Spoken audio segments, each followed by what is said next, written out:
હવે આપણે પહેલા એકમનો બીજો ભાગ આગળ જોઈશું.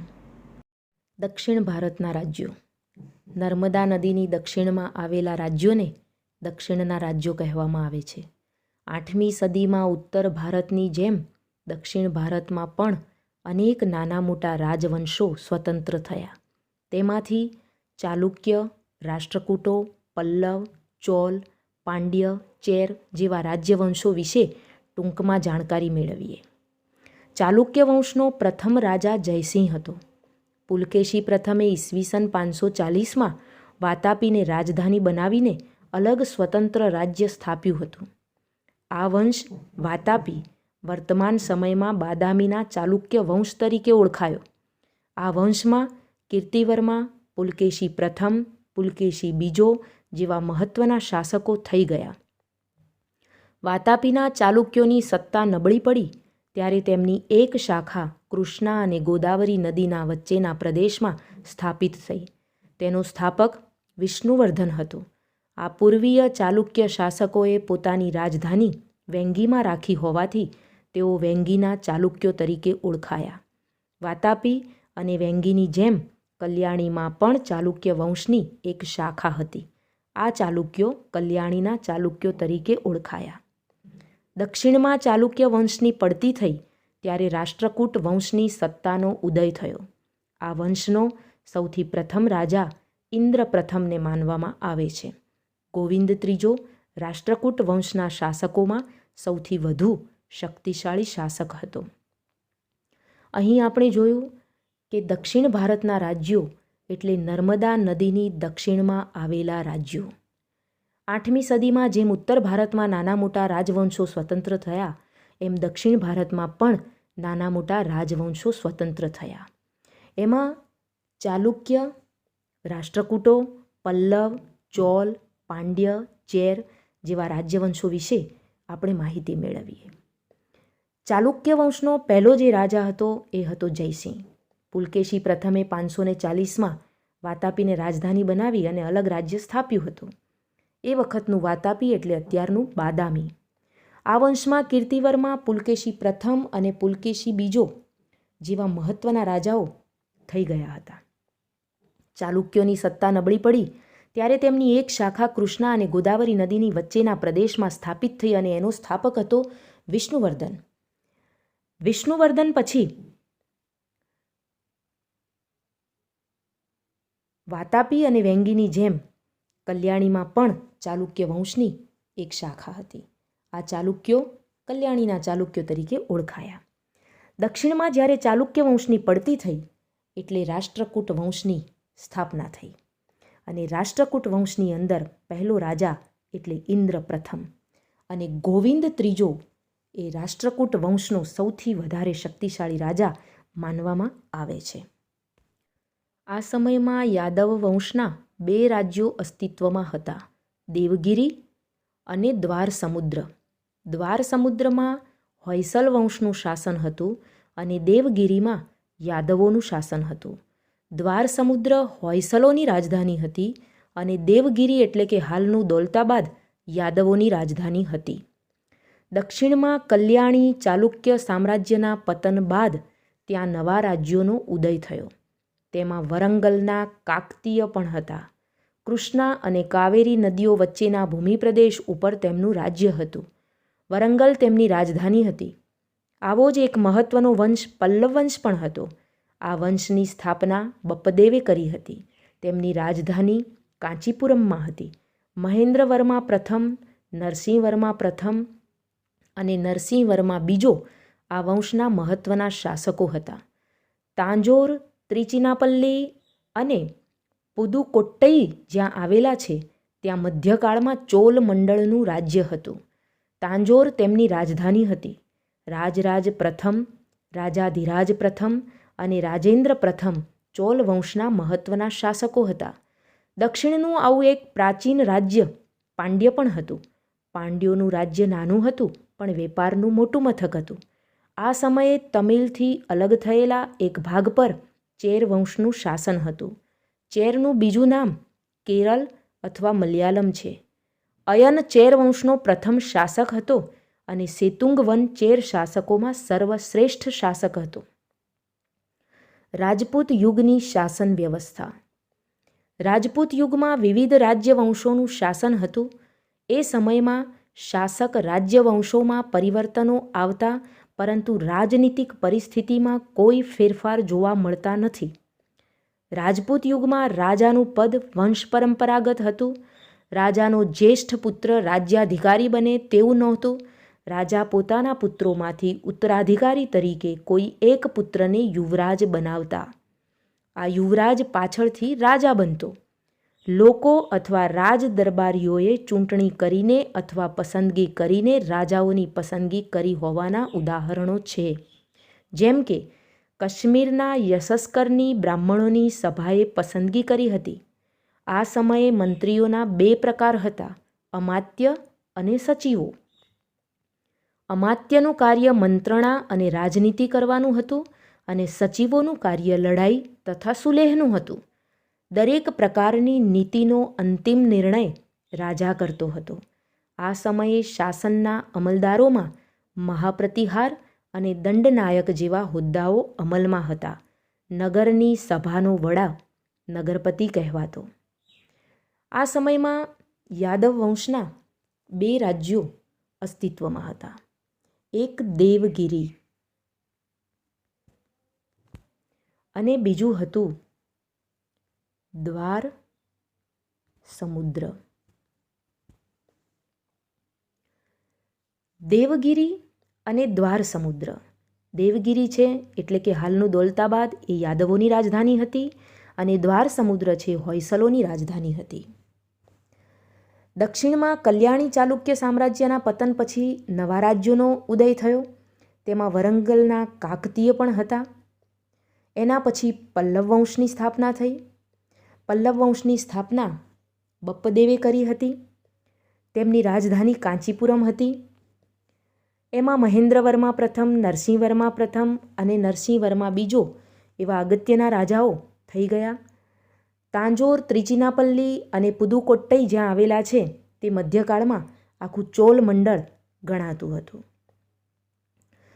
પાંડ્યોનું એક અલગ રાજ્ય હતું, જે રાજ્ય નાનું હતું પણ વેપારનું ઘણું મોટું મથક હતું. તમિલથી અલગ થયેલા એક ભાગ ઉપર ચેર વંશનું પણ શાસન હતું.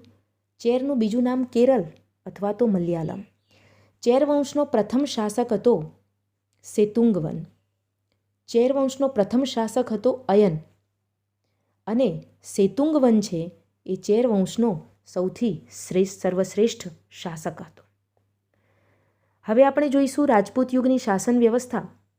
તો કહેવાય છે કે એ સમયમાં શાસકમાં પરિવર્તનો આવે પણ જે રાજનીતિક પરિસ્થિતિ, રાજ્યની જે પરિસ્થિતિ હોય એમાં કોઈ ફેરફાર જોવા મળતા નથી.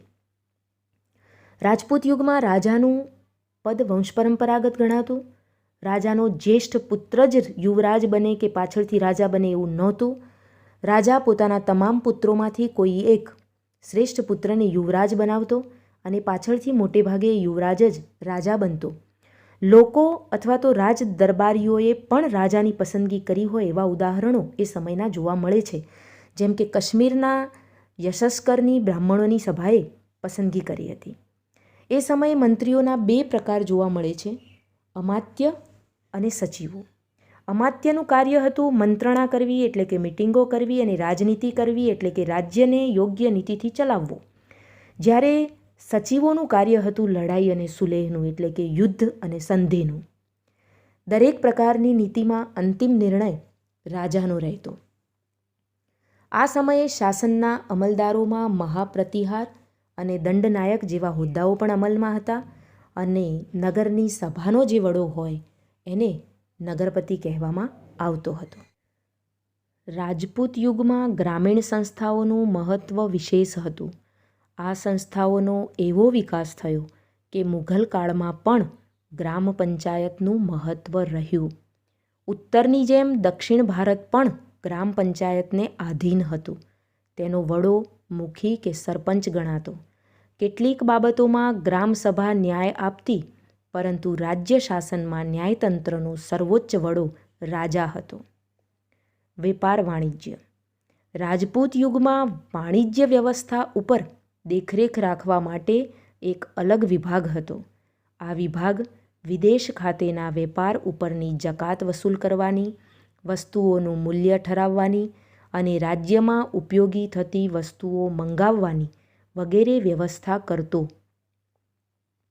મુખ્ય કર જમીનની ઉપજનો 6ઠ્ઠો ભાગ હતો. રાજપૂત યુગમાં જમીન પરનો કર ભાગ નામે ઓળખાતો. આજે પણ જમીન ઉપર કર લેવાય છે. બંદરો અને નાકા ઉપર તથા સિંચાઈ ઉપર કર ઉઘરાવવામાં આવતો. આ સમયે દરિયાપારના વેપાર માટે ગુજરાતના સ્તંભતીર્થ એટલે કે ખંભાત અને ભૃગુકચ્છ એટલે કે ભરૂચ બંદરો જાણીતા હતા. ભારત પર વિદેશી આક્રમણો. 8મી થી 12મી સદી દરમિયાન ભારતમાં મુસ્લિમ આક્રમણો થયા. 8મી સદીમાં આરબ રાજ્ય સત્તાનો વિસ્તાર કરવાના હેતુથી મોહમ્મદ ઇબ્ન કાસિમે ભારતના ઉત્તર પશ્ચિમ ભાગ પર આક્રમણ કર્યું. વાયવ્ય ખૂણામાંથી સબુકતેગીનના લશ્કરે પણ આક્રમણ કર્યું હતું. પણ આ આક્રમણો તે સમયે ભારતમાં રાજ્ય સત્તા ન સ્થાપી શક્યા. એ પછી ગઝનીના સુલતાન મહમ્મદ ગઝનીએ ઈસવીસન 1000થી ઈસવીસન 1026ના સમયગાળામાં ભારતની અઢળક ધન સંપત્તિ જોઈને કેટલીક ચડાઈઓ કરી. મહમ્મદ ગઝનીની ચડાઈનું મુખ્ય કારણ ભારતની અઢળક સંપત્તિ હતી. તે એક ચડાઈ પછી બીજી ચડાઈ કરતો હતો અને દરેક વખતે વધુ તાકતવર થઈને ભારત ઉપર ચડી આવતો. આ સમયે ભારતના શાસકો એક થઈને શક્તિશાળી સેના ન બનાવી શક્યા. પરિણામે ઈસવીસન 1025માં તેણે સોમનાથ પર ચડાઈ કરીને અઢળક સંપત્તિ લૂંટી.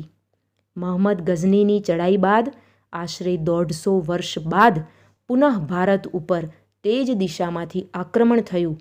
અગાઉના આક્રમણોની વાત ભારતીય શાસકો ભૂલી ગયા.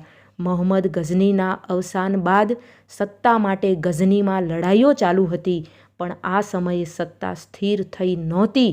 ત્યારે આપણા શાસકો આ નબળાઈનો લાભ લઈ શક્યા નહીં. પરિણામે 12મી સદીના અંતમાં શિહાબુદ્દીન ઘોરીએ આક્રમણ કર્યું. શરૂઆતમાં તેને કેટલીક હાર સહન કરવી પડી. છેવટે તરાઈના મેદાનમાં તેણે બીજી ચડાઈમાં પૃથ્વીરાજ ચૌહાણને હાર આપી અને દિલ્હીમાં સત્તા સ્થાપી. હવે આપણે કેટલાક સ્વાધ્યાયના પ્રશ્નોની ચર્ચા કરીશું. પહેલો પ્રશ્ન છે, નીચેના પ્રશ્નોના ઉત્તર એક વાક્યમાં આપો. પહેલો પ્રશ્ન છે, રાણીની વાવ કોણે બંધાવી હતી? તો રાણીની વાવ રાણી ઉદયમતીએ બંધાવી હતી. આપણે જોઈ ગયા કે તે પાટણમાં હતી. ભીમદેવ પ્રથમના પત્ની ઉદયમતીએ રાણીની વાવ બંધાવી હતી. તો આપણે એક વાક્યમાં જવાબ આપીશું કે રાણીની વાવ રાણી ઉદયમતીએ બંધાવી હતી. બીજો પ્રશ્ન છે, ચૌહાણ વંશના શાસકો આરંભમાં ક્યાં શાસન કરતા હતા?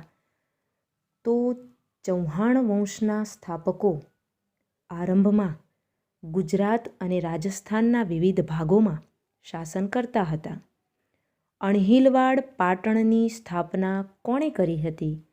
તો અણહિલવાડ પાટણની સ્થાપના વનરાજ ચાવડાએ કરી હતી.